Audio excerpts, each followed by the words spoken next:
Hi, and thank you. I'm Dr. Fred Cass, Director of Medical Oncology at Ridley-Tree Cancer Center. Our physicians and staff here at Ridley-Tree Cancer Center are dedicated every day to providing cutting-edge therapy to all of our community using the latest in technology. For today, we focus on our community outreach programs in which we aim to provide to our community information about diagnosis, management, and prevention of cancer.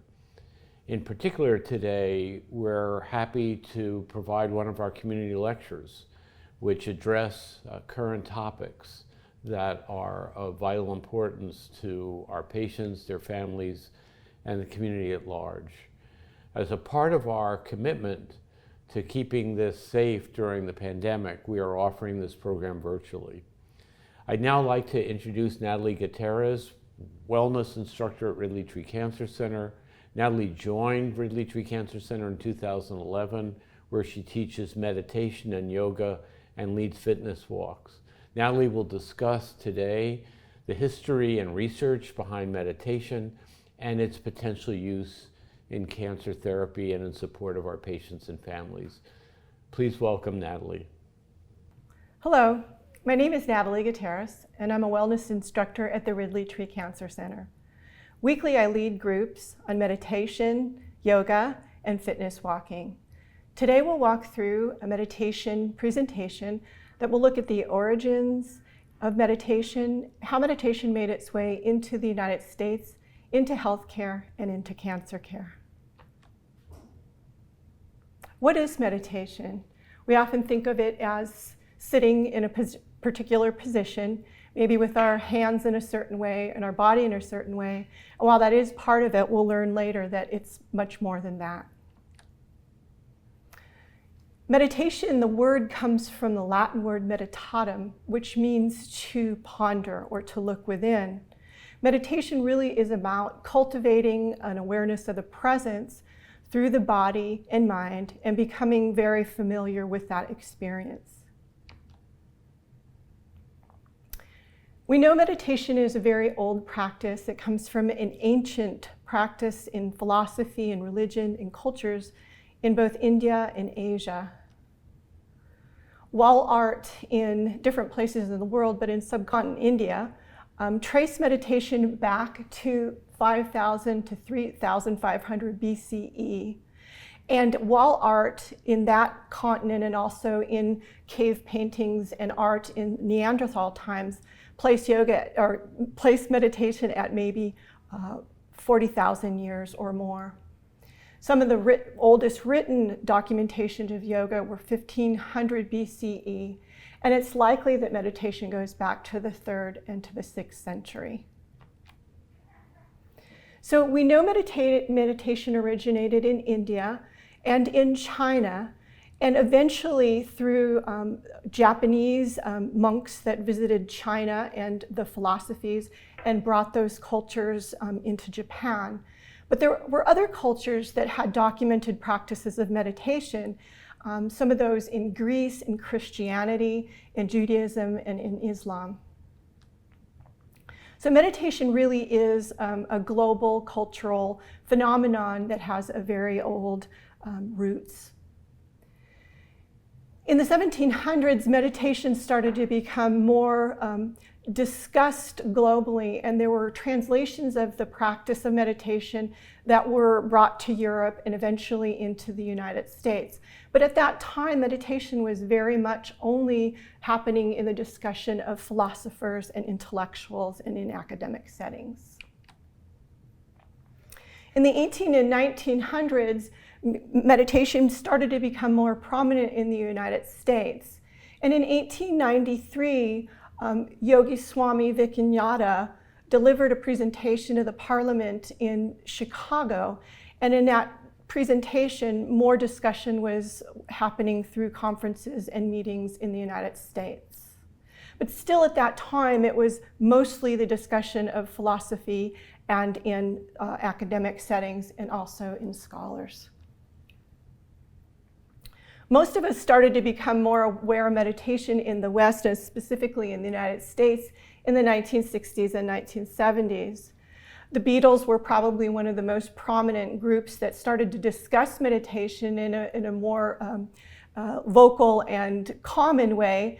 They planned a trip to India and started to discuss the benefits of meditation. But also there were other people at that time starting to use meditation as part of their practice to enhance creativity and productivity, being Elvis Presley and people like Steve Jobs, who started using the practice to boost their brain power.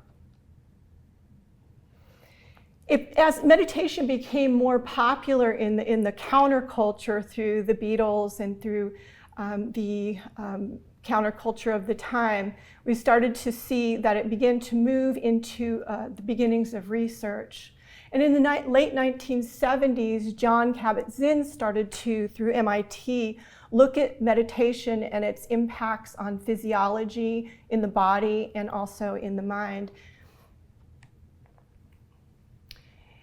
Those trends continued very quietly in the 70s and 80s, but in 1993, Deepak Chopra, a former internal medicine physician, wrote a book called Ageless Body, Timeless Mind. And that book was published in 1993, and although in today's world, selling 137,000 copies might not seem a lot, in 1993, it was very phenomenal.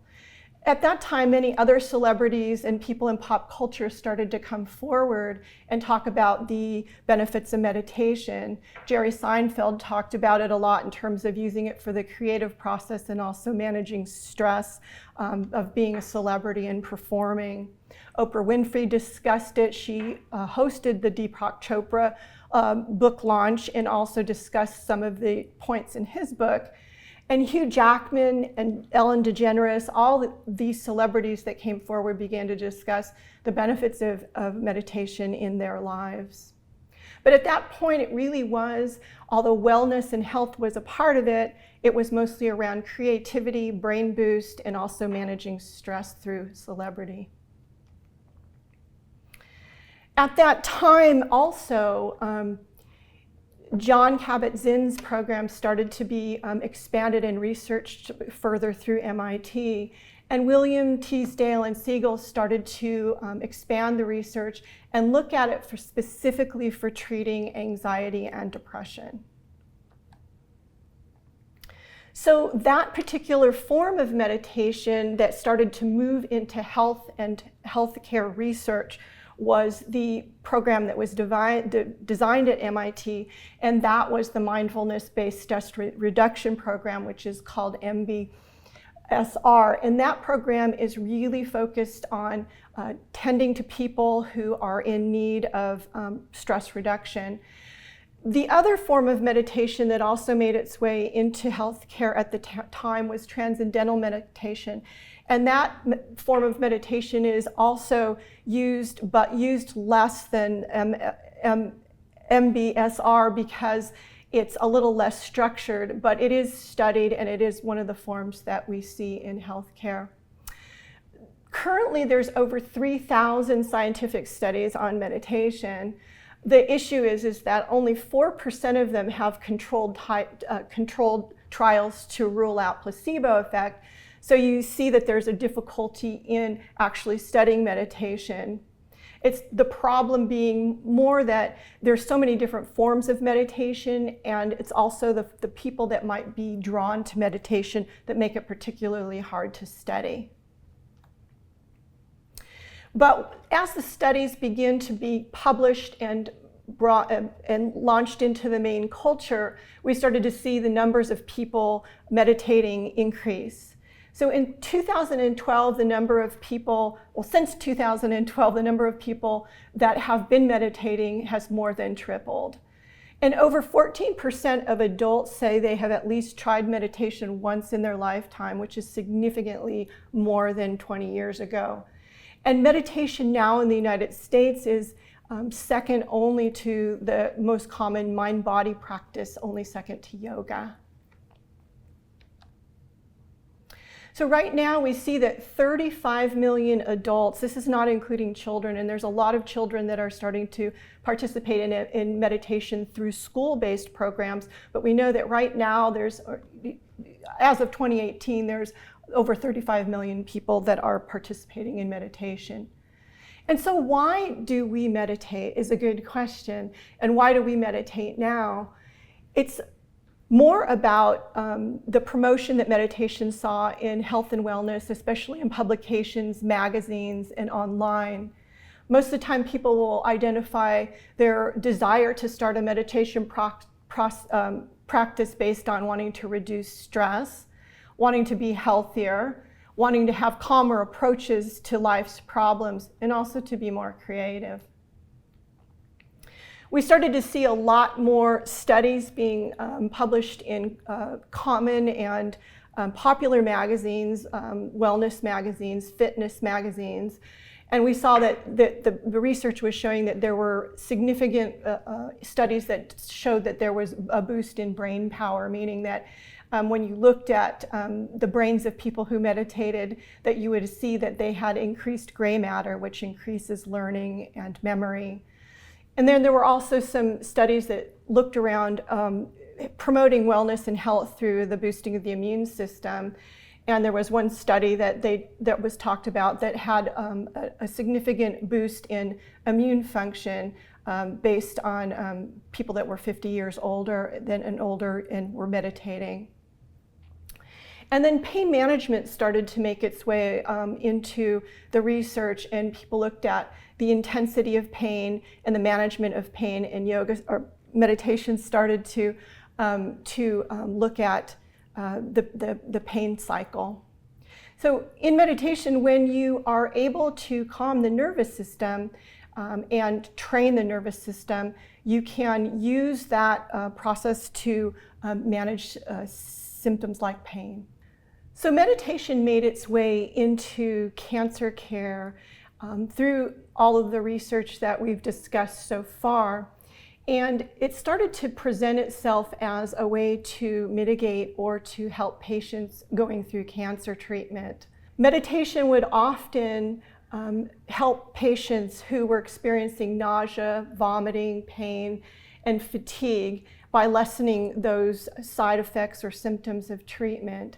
It also started to help people who were feeling depressed or experiencing anxiety while going through cancer treatment, just the diagnosis alone, and also the various treatment protocols. And then people started to report that while addressing the cancer side effects, that their overall life started to improve as well. In breast cancer specifically, there were things that were looked at around anxiety, and this is probably one of the strongest research points in meditation, is that it has it's very helpful in reducing anxiety for people of all kinds, but certainly in cancer care. So it was found that people that were participating in meditation when they were also going through radiation therapy for breast cancer reported less anxiety while going through that treatment. And then it continued to benefit them in their anxiety and in any kind of depression and other disorders as a result. The interesting thing about that was there was a comparison done between an online class and an in-person class, and there wasn't any significant difference between the people who were participating in online versus in person. They were both reporting benefits while going through treatment for breast cancer. Pain management also started to be looked at more deeply in cancer care, and it was noted that if the pain that a person was experiencing was also augmented by anxiety and fear, that meditation could really lessen that, not eliminate it, but it was documented that it was a lessening of pain. When pain was worsened due to depression or other issues, meditation also seemed to bring the person back to a more normal state. And when people reported psychological distress from the treatment or from the diagnosis, it was thought that the meditation was also lessening that. One of the things that we talked about before was the brain boost in meditation and cognitive improvement in people in general. In cancer care, it started to be looked at that there was an association between cognitive control, both from the stress of treatment, but also from the anxiety or depression that was accompanying that. And people who were meditating seemed to do better cognitively than people who weren't. And it also showed that people were able to track and process information in a better way when they were meditating versus those people who were not. One of the issues that people report in cancer care is interruption in sleep and also the problems with sleep. So sleep became a very focused research area as well. In this case, they did use the John Kabat-Zinn program, which is the mindfulness-based stress reduction program, and that to look at sleep in cancer care through that modality. And what they were finding was that there was really no significant difference between the MPSR group and the group that was not meditating in their behavior and their sleep patterns.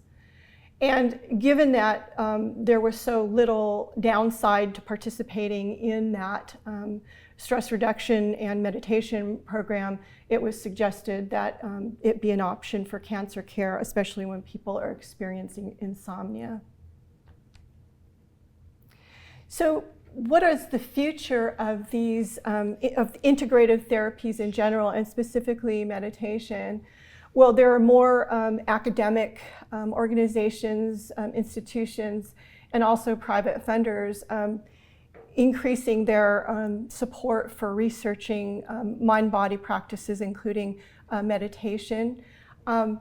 It's really known now as part of mainstream medicine. Meditation is used for not just cancer care, but all kinds of other issues in people's health and wellness. And given that we're really looking for a more pragmatic, patient-focused, non-side effect option for people receiving care, it's definitely has a future ahead as we see the increase in meditation practice in healthcare and cancer care. Next, we're going to jump into some meditation techniques that are simple and easy and that you can do at home. In order to be comfortable in a meditation practice, it's good to find an ideal position for your body. We're going to look at 3 positions that would be helpful to be familiar with, depending on what your needs are. The first position would be a chair, a simple chair, possibly set up against the wall or near a wall in case you needed to rest your head. The second setup would be a cushion on the floor, and again, near a wall or against a wall or couch edge, so that in case you needed to rest your back body, you could do that easily. And then our final setup would be a lying position, and that position could be lying down on the floor on a rug, on a couch, or even on your bed, just as long as your body's comfortable and you feel like you can be there for a little bit of time. So finding a comfortable seated position in a chair, you might want to have a few things: a rolled towel, a rolled beach towel or blanket, a cushion, and then maybe something for your neck or head. Making sure that your feet and legs are comfortable. If your feet don't touch the floor and aren't planted, you might want to reach for a cushion or a folded blanket, sliding that underneath your feet so that your feet and your knees and your hips feel comfortable. If you don't have arm supports on a chair, or you're not somewhere that is conducive to supporting your arms, you might take a rolled blanket or beach towel, place it on your lap, and use it for your arm support so that your arms, your neck, and your shoulders are comfortable. You can also sit up against the wall, bringing your chair and anything else up against the wall so that you can lean your head back so that your head and neck and shoulders are relaxed. If you have neck issues and need some support on your neck, you could use a rolled towel, again, a blanket or anything small, a small cushion, place it behind your neck in a comfortable way, and then relax back. Another position to consider is a position seated at the floor. Again, a wall is helpful if you'd like to lean your back head against the wall behind you. A couple of leg positions, a few leg positions can be considered. Seated with the knees bent and the feet on the floor, back resting up against the wall, is a nice position. Other possibilities for your legs are legs crossed and in front of you and adjusted in a comfortable way, or also legs extended using a rolled blanket or a rolled towel for knee support. This is particularly good if you have knee issues or any pain in the knees or hip joints. Sometimes lying flat on a bed, on a couch, or on the floor if it's comfortable feels better for your body and nicer for the spine. If you're going to lie flat, one suggestion is to support the knees, reaching for a pillow or anything that you have handy that you could slide under your knees, and then reclining back and finding a comfortable position there. Once you've found a position that works for you and your body's comfortable, please join me in a guided meditation. So find a physical position that feels good to your body. Whatever position feels good, sitting up, lying back, just as long as you feel like you can completely relax your body. If closing your eyes feels comfortable, gently close your eyes. If closing your eyes doesn't feel comfortable, find a gaze with your eyes gazing down towards the floor a couple of feet ahead of you, but over the tops of your cheekbones, and then soften your eyes. So eyes closed or a gentle gaze, just start to feel your body relaxing. Find a cleansing breath. So a cleansing breath is a deep, full breath in through the nose and an exhale through an open mouth. You can even have a little bit of sound with it. 2 more breaths just like that. Inhaling fully, exhaling through an open mouth, and 1 more time. Full deep breath in and let it go. Good. Gently scan your body, becoming aware of any place in your body that has sensation. So notice your feet on the floor, your knees, your legs, your hips. Feel your seat connected or your back body connected to whatever surface you're against. Let your head, your face, and your neck soften. And just notice what that feels like as you relax. Allow your shoulders to gently drop away from your ears. And just feel your breath in your body. As you start to notice your breath, become aware of the natural pauses. The inhale, the top of the inhale, the exhale, and the bottom of the exhale. Just starting to notice a gentle rhythm in your breath. As you let your breath soften, allow your eyes to relax, allow the jaw to relax, allow the forehead to relax. Become aware of softening your muscles and letting the weight of your body be supported by whatever you're lying or sitting on. From here, just begin to allow your awareness to become expansive. Begin to notice that your thoughts will slow down, naturally slow, as your breath slows and your body relaxes.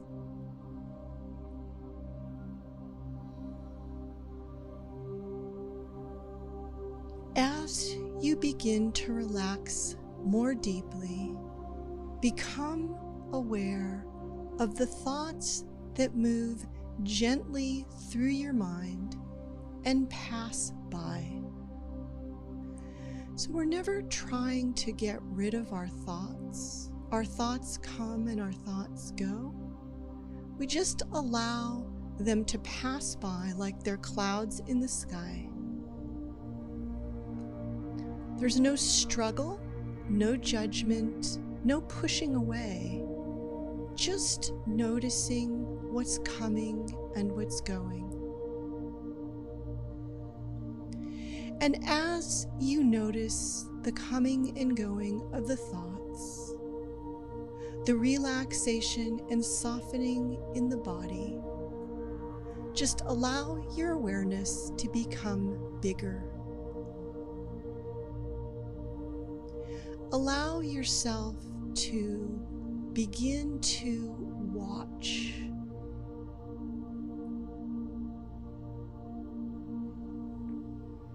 Just watching, breathing, relaxing, and releasing the breath.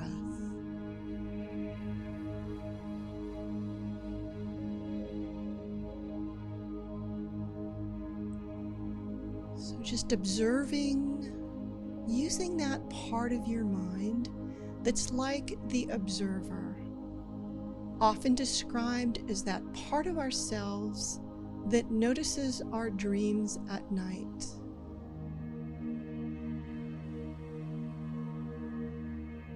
Allowing whatever thoughts come in to gently drift by, to allow the body to continue to be relaxed and soft, to allow the muscles to relax, and just being clear, being present. So allowing yourself to be here right now in your body, just the way it is.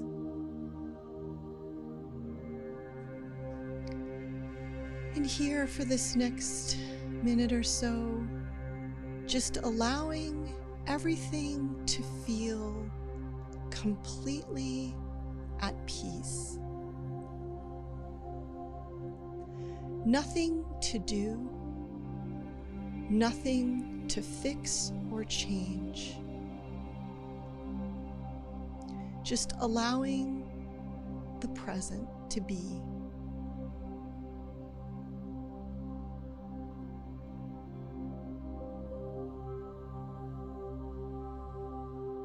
Nice. Notice how you feel. Notice what has changed. Find a moment here to rest, relax, and restore.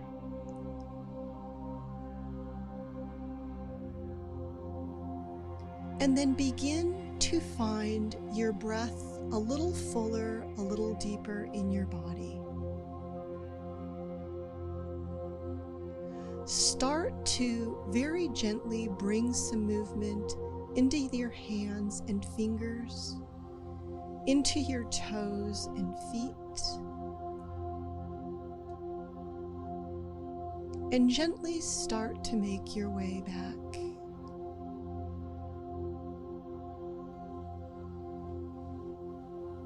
Taking your time when you feel ready, very slowly and gently either open your eyes or lift your gaze and come all the way back. And once you're back, find one more deep cleansing breath, a full deep breath in, and exhale through an open mouth.